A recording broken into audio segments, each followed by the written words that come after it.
ಕೆಪಿಟಿಸಿಎಲ್ನಲ್ಲಿ ಬರೋಬ್ಬರಿ 35,000 ಖಾಲಿ ಹುದ್ದೆಗಳ ಭರ್ತಿಗೆ ಶೀಘ್ರದಲ್ಲೇ ಅಧಿಸೂಚನೆಯನ್ನು ಸಿಎಂ ಅವರು ಘೋಷಣೆಯನ್ನು ಮಾಡಿದ್ದಾರೆ. ಕೆಪಿಟಿಸಿಎಲ್ನಲ್ಲಿ 35,000 ಖಾಲಿ ಹುದ್ದೆಗಳ ಭರ್ತಿ ಸಿಎಂ ಸಿದ್ದರಾಮಯ್ಯ ಘೋಷಣೆ. ಕರ್ನಾಟಕ ವಿದ್ಯುತ್ ಪ್ರಸರಣ ನಿಗಮ ನಿಯಮಿತ ಕೆಪಿಟಿಸಿಎಲ್ ರಾಜ್ಯದ ವಿದ್ಯುತ್ ವಲಯದ ಬೆನ್ನೆಲುಬಾಗಿದ್ದ ಇದೀಗ ರಾಜ್ಯ ಸರ್ಕಾರದಿಂದ ಒಂದು ಪ್ರಮುಖ ಘೋಷಣೆ ಬಂದಿದೆ. ಮುಖ್ಯಮಂತ್ರಿ ಸಿದ್ದರಾಮಯ್ಯ ಅವರು ಕೆಪಿಟಿಸಿಎಲ್ನಲ್ಲಿ ಖಾಲಿ ಇರುವ 35,000 ಹುದ್ದೆಗಳನ್ನು ಹಂತ ಹಂತವಾಗಿ ಭರ್ತಿ ಮಾಡುವುದಾಗಿ ತಿಳಿಸಿದ್ದಾರೆ. ಜೊತೆಗೆ ಇಲಾಖೆಯು 532 ಪೌರ ಕಾರ್ಮಿಕರ ಹುದ್ದೆಗಳನ್ನು ಕಾಯಂಗೊಳಿಸುವ ಭರವಸೆಯನ್ನು ನೀಡಿದ್ದಾರೆ. ಈ ಘೋಷಣೆಯು ರಾಜ್ಯದ ವಿದ್ಯುತ್ ವಲಯದ ಸಾಮರ್ಥ್ಯವನ್ನು ಬಲಪಡಿಸುವ ಜೊತೆಗೆ ಉದ್ಯೋಗಾವಕಾಶಗಳನ್ನು ಸೃಷ್ಟಿಸುವ ದಿಶೆಯಲ್ಲಿ ಮಹತ್ವದ ಕ್ರಮವಾಗಿದೆ. ಇದರ ಉದ್ದೇಶ ಏನೆಂದರೆ, ಕರ್ನಾಟಕದಲ್ಲಿ ವಿದ್ಯುತ್ ಸರಬರಾಜು ಮತ್ತು ಪ್ರಸರಣ ವ್ಯವಸ್ಥೆಯನ್ನು ಸುಗಮಗೊಳಿಸುವಲ್ಲಿ ಕೆಪಿಟಿಸಿಎಲ್ ಪ್ರಮುಖ ಪಾತ್ರ ವಹಿಸುತ್ತದೆ.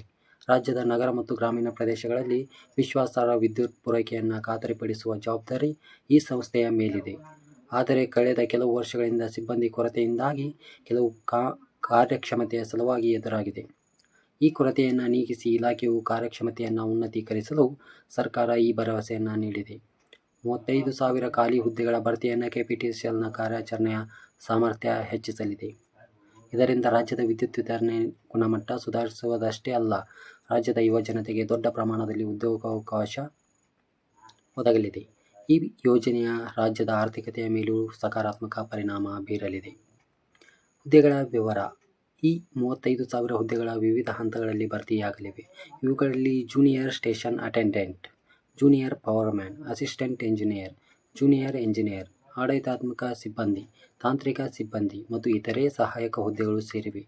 ಈ ಹುದ್ದೆಗಳಲ್ಲಿ ಅರ್ಹತೆಯ ಮಾನದಂಡಗಳು, ಶೈಕ್ಷಣಿಕ ಅರ್ಹತೆ, ವಯಸ್ಸಿನ ಮಿತಿ, ಆಯ್ಕೆ ಪ್ರಕ್ರಿಯೆ ವಿವರವನ್ನು ಕೆಪಿಟಿಸಿಎಲ್ ಅಧಿಕೃತ ವೆಬ್ಸೈಟ್ನಲ್ಲಿ ಪ್ರಕಟಿಸಲಾಗಿದೆ. ಎಸ್ಎಸ್ಎಲ್ಸಿ, ಐಟಿಐ, ಡಿಪ್ಲೊಮಾ, ಪದವಿ ಮುಂತಾದ ಶೈಕ್ಷಣಿಕ ಅರ್ಹತೆಗಳನ್ನು ಹೊಂದಿರಬೇಕು. ವಯಸ್ಸಿನ ಮಿತಿ ಸಾಮಾನ್ಯವಾಗಿ 18 ರಿಂದ 35 ವರ್ಷಗಳ ನಡುವೆ ಇರಬೇಕು. ಆದರೆ ಕೆಲವು ವರ್ಗಗಳಿಗೆ ವಯಸ್ಸಿನ ಸಡಿಲಿಕೆ ಲಭ್ಯವಿರುತ್ತದೆ. 532 ಪೌರ ಕಾರ್ಮಿಕರನ್ನು ಕಾಯಂಗೊಳಿಸುವಿಕೆ. ಕೆಪಿಟಿಸಿಎಲ್ನಲ್ಲಿ ಕಾರ್ಯನಿರ್ವಹಿಸುತ್ತಿರುವ 532 ಪೌರ ಕಾರ್ಮಿಕರ ಹುದ್ದೆಗಳನ್ನು ಕಾಯಂಗೊಳಿಸುವ ಘೋಷಣೆಯು ಈ ಕಾರ್ಮಿಕರಿಗೆ ದೊಡ್ಡ ಭರವಸೆಯಾಗಿದೆ. ಈ ಕಾರ್ಮಿಕರು ದೀರ್ಘಕಾಲದಿಂದ ತಾತ್ಕಾಲಿಕ ಒಪ್ಪಂದದ ಆಧಾರದ ಮೇಲೆ ಕೆಲಸ ಮಾಡುತ್ತಿದ್ದು, ಕಾಯಂ ಹುದ್ದೆಯಿಂದ ಅವರಿಗೆ ಉದ್ಯೋಗ ಭದ್ರತೆ ಮತ್ತು ಉತ್ತಮ ವೇತನ ಮತ್ತು ಇತರೆ ಸೌಲಭ್ಯಗಳು ದೊರೆಯಲಿವೆ. ಈ ಕ್ರಮವು ಸರ್ಕಾರದ ಕಾರ್ಮಿಕ ಸ್ನೇಹಿ ನೀತಿಯನ್ನು ತೋರಿಸುತ್ತದೆ. ವಿದ್ಯುತ್ ವಲಯದ ಗುರಿಗಳು.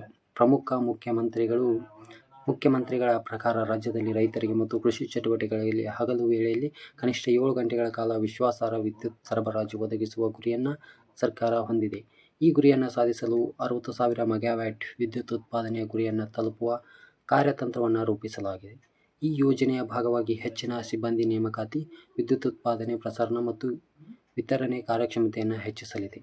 ಇನ್ನು ಅರ್ಜಿ ಸಲ್ಲಿಸುವ ವಿಧಾನ ಬಂದ್ಬಿಟ್ಟು ಕೆಪಿಟಿಸಿಎಲ್ ಅಧಿಕೃತ ವೆಬ್ಸೈಟ್ ಆಗಿರುವ ಮೂಲಕ ಆನ್ಲೈನ್ನಲ್ಲಿ ಅರ್ಜಿಯನ್ನು ಸಲ್ಲಿಸಬಹುದು. ಆಯ್ಕೆ ಪ್ರಕ್ರಿಯೆಯು ಲಿಖಿತ ಪರೀಕ್ಷೆ, ದೈಹಿಕ ಸಾಮರ್ಥ್ಯ ಪರೀಕ್ಷೆ, ಸಂದರ್ಶನ ಮತ್ತು ದಾಖಲಾತಿಯ ಪರಿಶೀಲನೆಯನ್ನು ಒಳಗೊಂಡಿರಬಹುದು. ಕೆಲವು ಹುದ್ದೆಗಳಿಗೆ ಕನ್ನಡ ಭಾಷೆಯು ಜ್ಞಾನವು ಅಗತ್ಯವಾಗಿರುತ್ತದೆ. ಆಸಕ್ತ ಅಭ್ಯರ್ಥಿಗಳು ನಿಯಮಿತವಾಗಿ ವೆಬ್ಸೈಟ್ನಲ್ಲಿ ನವೀಕೃತ ಮಾಹಿತಿಯನ್ನು ಪರಿಶೀಲಿಸಬೇಕು.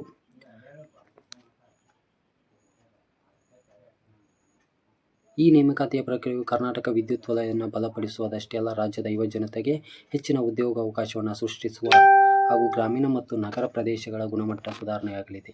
ವಿಶೇಷವಾಗಿ ಕೃಷಿ ಕ್ಷೇತ್ರಕ್ಕೆ ಇದು ದೊಡ್ಡ ಪ್ರಯೋಜನ ಒದಗಿಸಲಿದೆ. ಮುಂದಿನ ಹೆಜ್ಜೆಗಳು. ಅಭ್ಯರ್ಥಿಗಳು ಕೆಪಿಟಿಸಿಎಲ್ ಅಧಿಕೃತ ವೆಬ್ಸೈಟ್ನಲ್ಲಿ ಮುಂಬರುವ ಎಲ್ಲ ಸೂಚನೆಯನ್ನು ಗಮನಿಸಿರಬೇಕು. ಈ ಘೋಷಣೆಯ ಕುರಿತು ಹೆಚ್ಚಿನ ವಿವರಗಳು ಶೀಘ್ರದಲ್ಲೇ ಲಭ್ಯವಾಗಲಿವೆ. ಈ ಅವಕಾಶವನ್ನು ಸದುಪಯೋಗಪಡಿಸಿಕೊಂಡು ರಾಜ್ಯದ ವಿದ್ಯುತ್ ವಲಯದ ಉತ್ತಮ ವೃತ್ತಿಜೀವನವನ್ನು ರೂಪಿಸಿಕೊಳ್ಳಲು ಆಸಕ್ತರು ಸಿದ್ಧರಾಗಿರಬೇಕು. ಈ ವರದಿಯಲ್ಲಿ ಕೆಪಿಟಿಸಿಎಲ್ ನೇಮಕಾತಿ ಘೋಷಣೆ ಕುರಿತಾದ ಸಾಮಾನ್ಯ ಮಾಹಿತಿಯನ್ನು ಒಳಗೊಂಡಿದೆ. ಇದಕ್ಕೆ ಸಂಬಂಧಿಸಿದ ಅಧಿಕೃತ ಸೂಚನೆಗಾಗಿ kptcl.karnataka.government.in ಗೆ ಭೇಟಿ ನೀಡಿ. ಇದೇ ಥರ ಇನ್ನೂ ಹೆಚ್ಚಿನ ವಿಡಿಯೋಗಳಿಗೆ ನನ್ನ ಚಾನಲ್ನ ಸಬ್ಸ್ಕ್ರೈಬ್ ಮಾಡಿಕೊಳ್ಳಿ. ಥ್ಯಾಂಕ್ ಯು ಫ್ರೆಂಡ್ಸ್, ಮತ್ತೆ ಸಿಗೋಣ.